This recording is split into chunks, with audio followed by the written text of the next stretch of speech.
Coucou tout le monde, bienvenue dans cette nouvelle vidéo. J'espère que vous allez bien, moi ça va super. Alors pour cette nouvelle histoire, je vais vous raconter une mini story time crime. Mais juste avant de commencer cette nouvelle histoire, n'oubliez pas de liker cette vidéo et de vous abonner à ma chaîne car cela me donnera de la force. Merci à vous. Donc sans plus attendre, le début de l'histoire. Donc cette histoire se passe où? Cette histoire se passe en Iran. Et plus précisément à Téhéran. Et la personne qui nous raconte cette histoire s'appelle Khalid. Donc un jour, un jeune divorcé qui s'appelle Arshad va prendre la décision de se remarier. Donc il va commencer à chercher la future femme de sa vie et il va la trouver. Puis leurs familles respectives leur ont organisé une petite cérémonie de fiançailles, puis ensuite le mariage.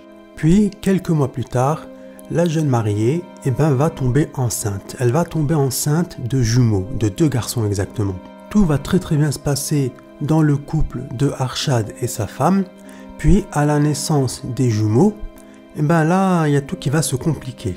Arshad avait de moins en moins envie de sa femme. Physiquement et intimement, c'était très difficile pour Arshad d'aller vers sa femme. Il éprouvait de moins en moins de désir envers elle. Donc, qu'est-ce qu'il va faire? Il va décider de renouer avec son ex-femme. Il va renouer avec elle et il va commettre un énorme péché. Il va commettre un adultère. Il va tromper sa femme. Donc, il va tromper sa femme, mais quelques semaines plus tard, Arshad, il se sentait pas bien. Il se sentait coupable. Donc, du coup, qu'est-ce qu'il va faire? Il va décider d'en parler à sa femme. Donc un jour, il va parler à sa femme, il va la prendre de côté, il va lui dire « Chérie, il faut que je te parle, j'ai quelque chose d'important à te dire. » Donc du coup, sa femme, elle lui dit « Oui, pas de problème, mais qu'est-ce que c'est chérie? Parce que là, tu m'inquiètes, quoi, qu'est-ce qui se passe ?» Il lui dit « Viens, on va s'installer dans le salon. » Donc ils descendent tous les deux et ils s'installent sur le canapé. Et là, sa femme, elle lui dit « Vas-y chérie, dis-moi, je peux plus attendre, qu'est-ce qui se passe ?» Et là, il va tout lui raconter. Il va lui dire, depuis qu'on a eu nos enfants, j'ai plus de désir pour toi, tu m'attires plus, physiquement tu m'attires plus et tout ça. Et j'ai renoué avec mon ex-femme et j'ai commis un adultère. Donc là, sa femme, la pauvre, elle était choquée. Elle a commencé à crier, à lui crier dessus, elle l'a insulté de tous les noms. Elle a commencé à pleurer, à se mettre des claques sur le visage, à lui dire « T'as pas honte? Pourquoi tu m'as fait ça? Moi je suis ta femme, en plus on a 2 enfants, pourquoi tu m'as fait ça? Mais dans ce cas-là, si tu l'aimes encore, il fallait rester avec elle, fallait pas divorcer d'elle. » Et lui, il lui a dit « Non, c'est pas que je l'aime encore, mais c'est juste que c'était juste un coup d'un soir quoi en gros. » Et donc elle l'a insulté, et elle lui a plus parlé pendant 2 semaines. Et pendant ces 2 semaines-là, elle a réfléchi à une vengeance. Elle s'est dit, qu'est-ce que je vais pouvoir lui faire pour plus qu'il me trompe, quoi. Et là, elle s'est dit, je vais lui faire de la sorcellerie.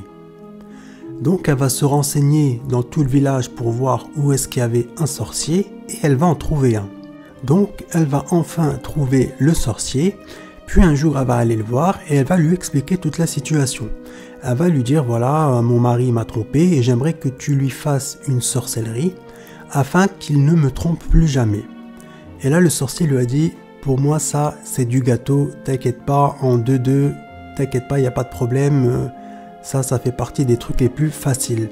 Il faut juste que tu me ramènes soit des cheveux de lui, soit des poils de barbe de lui, ou soit un sous-vêtement usagé, ou un vêtement qu'il a porté, mais il faut qu'il y ait de la transpiration, ou voilà quoi. Et aussi, telle et telle somme d'argent. Donc la femme, elle a dit, ok, il n'y a pas de problème. Donc elle est repartie revoir ce sorcier 1 semaine plus tard avec les sous-vêtements de Arshad. Et donc quand elle était avec le sorcier, elle lui a dit oui alors ça va prendre combien de temps et tout ça. Et le sorcier va lui dire t'inquiète pas, ça va aller très vite. Donc elle du coup elle était rassurée quoi, elle s'est dit au moins mon mari va plus me tromper. Et puis elle est rentrée chez elle. Puis pendant 18 ans, ils vont vivre tous les deux très heureux. Vraiment, il y avait beaucoup d'amour entre eux. Ils étaient une petite famille très heureuse. Les 2 jumeaux, les 2 garçons, ils avaient grandi. Ils ont aujourd'hui, ils avaient 18 ans à l'époque. Donc voilà, ils étaient très heureux. Voilà, elle était très contente parce que sa sorcellerie, elle a marché. Voilà, tout se passait très très bien. Jusqu'au jour où Arshad va commencer à renouer de nouveau avec son ex-femme. Il va recontacter son ex-femme. Ils vont commencer à se revoir en cachette parce que son ex-femme, elle était mariée elle aussi. Donc ils vont commencer à se voir en cachette et de nouveau ils vont commettre un adultère. Et donc quelques semaines plus tard, après avoir commis cet adultère, Arshad, vu que lui il est trop honnête en fait, dès qu'il fait quelque chose il est obligé de le raconter. Il va en parler à sa femme. Il va lui dire, je suis désolé chérie et tout ça, mais de nouveau j'ai fauté. Que Allah me pardonne, mais je suis désolé, mais j'ai fauté une nouvelle fois. Donc sa femme, elle comprend pas trop quoi. Au début, elle dit, t'as fauté de quoi en fait? Je comprends pas, pourquoi tu veux que Dieu te pardonne? T'as fauté de quoi? Et il va lui dire, j'ai de nouveau vu mon ex-femme et j'ai fauté. Donc là, elle a commencé à pleurer. Elle lui a crié dessus. Elle a commencé à lui mettre des coups. Franchement, elle était hystérique. Elle lui a dit, comment tu peux me faire ça?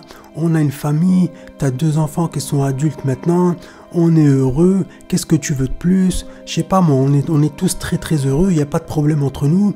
Pourquoi t'es parti la revoir? Pourquoi tu gâches tout comme ça? Je comprends pas, moi j'en ai marre, je peux plus. Moi je demande le divorce, c'est bon, je peux plus, je divorce de toi. Et donc lui, quand il a entendu ça, il a commencé à pleurer. Il a commencé à lui embrasser les mains, à lui embrasser le front, à lui embrasser les pieds.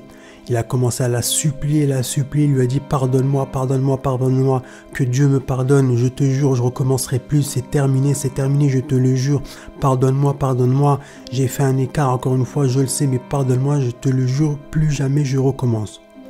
Et donc, elle lui a pardonné, encore une fois, sa femme. Et donc, elle s'est dit, la sorcellerie, elle fonctionne plus. Donc, je vais retourner voir ce sorcier. Donc, elle est retournée chez ce sorcier, le même sorcier, et elle lui a expliqué toute la situation, et elle lui a dit, j'aimerais que tu affaiblisses mon mari, en gros, que tu l'affaieblisses sexuellement, quoi. Je veux que tu l'affaieblisses pour plus qu'il ait aucune envie et tout ça. Il lui a dit, ok, pas de problème. Donc pareil, elle lui a ramené un sous-vêtement de son mari et tout ça, quoi. Elle lui a donné une somme d'argent et tout ça. Quelques mois plus tard, son mari, il a commencé à être de plus en plus faible et il a commencé à tomber gravement malade. Si bien qu'il a dû être alité pendant 9 mois. Pendant 9 mois, il ne pouvait plus bouger et sortir de son lit. Il était tout le temps, 24 heures sur 24, alité. Il n'avait plus aucune force. Il n'avait plus aucune force physique, il n'avait plus aucune force psychologique, il avait plus envie de rien en fait. Et donc sa femme, en voyant les symptômes de son mari, elle ne savait pas si c'était d'ordre naturel ou si c'était dû à la sorcellerie que le sorcier lui avait fait. Donc du coup elle va contacter le sorcier et elle va lui poser la question. Il va lui dire oui, c'est moi qui lui ai fait ça, t'inquiète pas, c'est juste temporaire.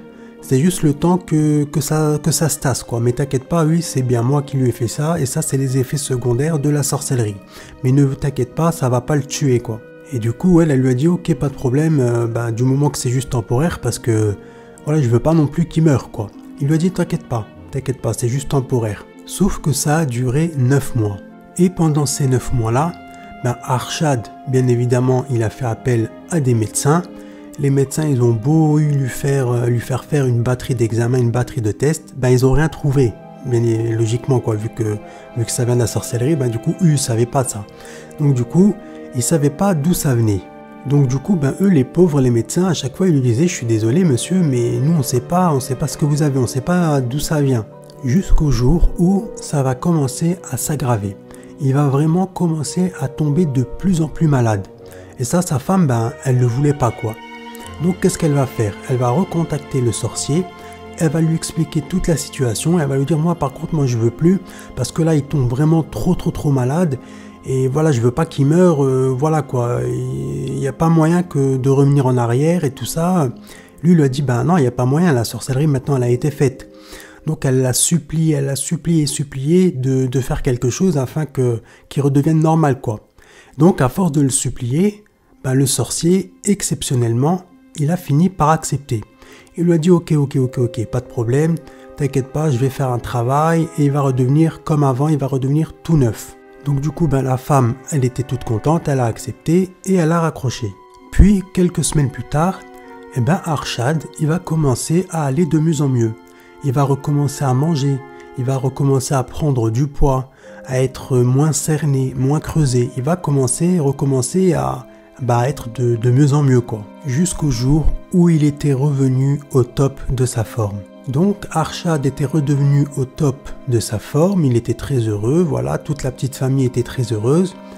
Mais 2 ans plus tard, Arshad, de nouveau, il va recontacter son ex-femme. Il va la recontacter, ils vont recommencer à se parler par téléphone, ils vont recommencer à se voir en cachette, et ils vont recommencer à forniquer, quoi, à commettre de nouveau un adultère. Et donc Arshad, il a vécu pendant quelques mois, donc quelques mois après l'adultère, il avait toujours ça en tête, il se sentait vraiment pas bien, quoi, il se sentait mal, il s'est dit pourquoi j'ai rechuté, pourquoi j'ai refauté, j'ai recommis un grand péché dans l'islam, j'aurais pas dû, ma femme elle mérite pas ça, voilà quoi, mais il faut que je lui dise, quoi, je peux pas lui cacher ça, quoi, je me dois de lui dire.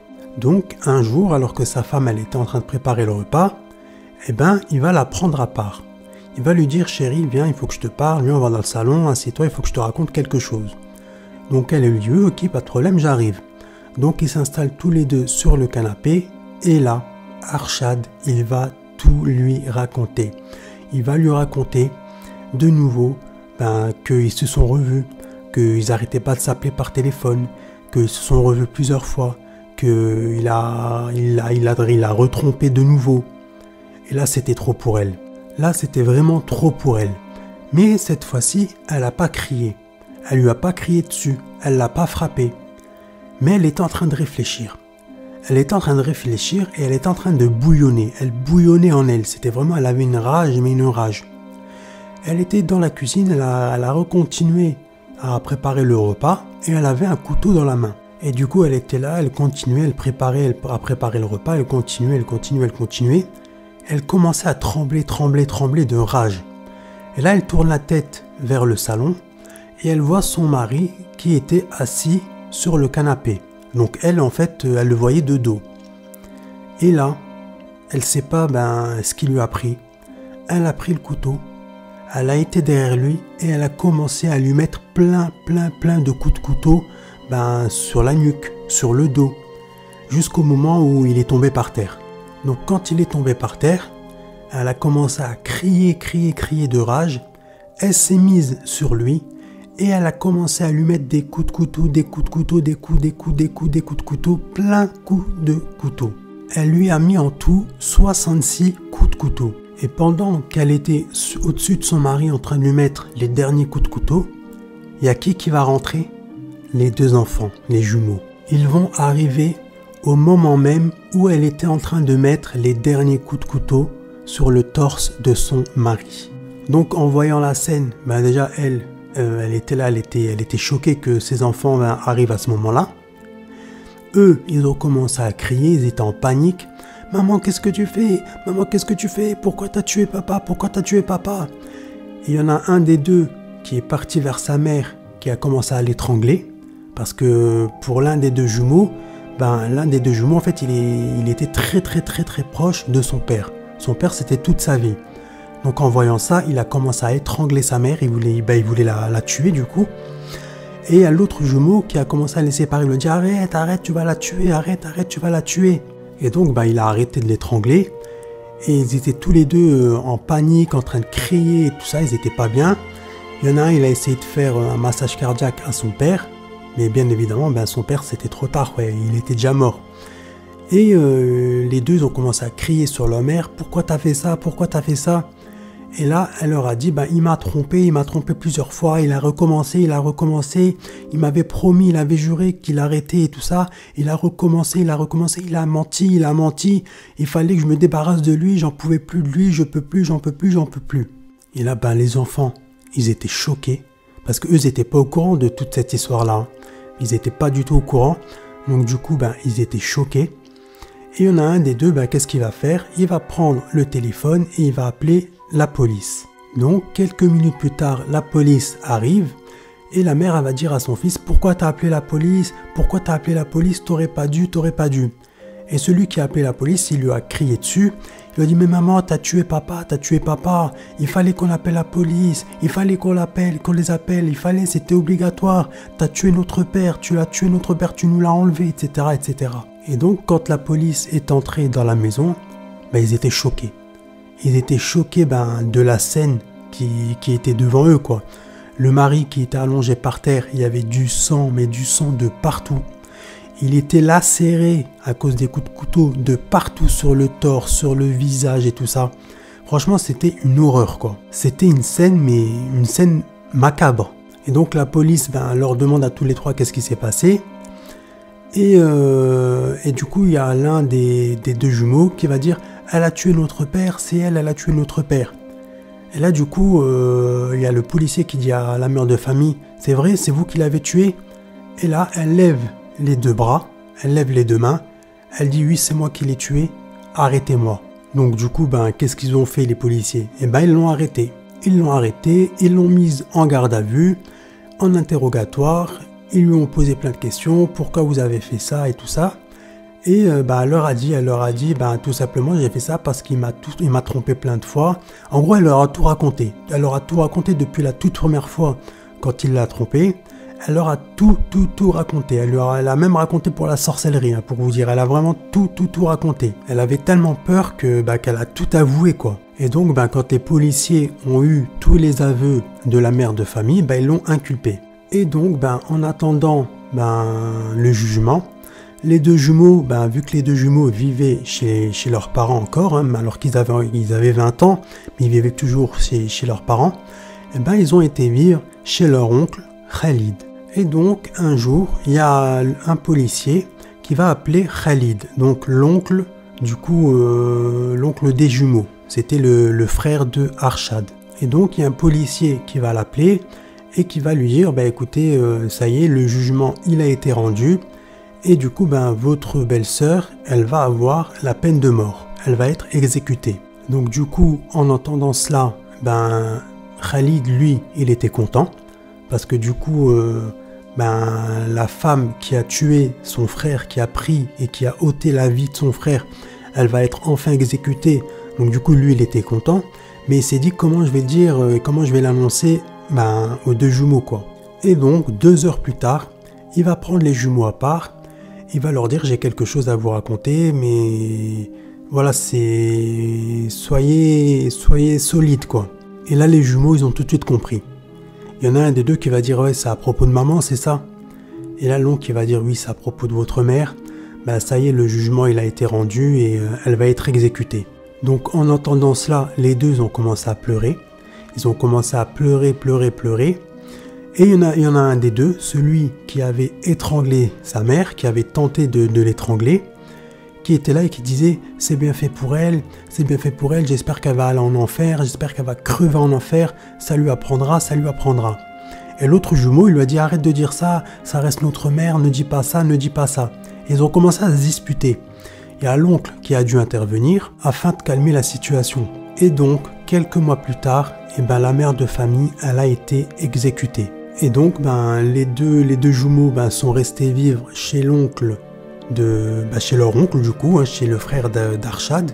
Et Khalid nous dit qu'encore à l'heure actuelle, les deux jumeaux, ils sont toujours choqués de la scène qu'ils ont vue, de ce qu'ils ont vu. Ils sont trop choqués. Il y en a un des deux qui a dû être suivi psychologiquement par un médecin, par un psychiatre. Et l'autre, il est devenu un peu fou, quoi. Il n'est pas devenu fou à 100%, mais un tout petit peu, quoi. Parce que ce qu'il a vu, ça l'a tellement choqué que du coup, il a des phases un peu de démence comme ça. Et donc, à l'heure où je vous parle, il y a un des jumeaux, donc celui qui avait été suivi psychologiquement, qui aujourd'hui va beaucoup mieux, hein, il est totalement guéri. Lui, il est marié et il a 3 enfants. Et quant à son frère, celui qui est devenu un petit peu fou, lui, il vit toujours chez Khalid, chez son oncle Khalid. Parce que tout simplement, il peut pas vivre seul. Seul, il peut pas. Donc c'est soit il vit chez son oncle Khalid, parce que c'était soit il devait vivre chez son oncle, du coup chez son oncle Khalid, ou soit il devait aller dans un hôpital psychiatrique. Et donc son oncle Khalid, vu que c'est son neveu et il aime son neveu, il voulait pas que son neveu aille dans un hôpital psychiatrique et qu'on le dose de médicaments. Donc du coup il a préféré le prendre à sa charge. Et donc aujourd'hui il vit toujours chez son oncle. Et quant à l'ex-femme de Arshad, de base elle devait pareil avoir la peine de mort par lapidation.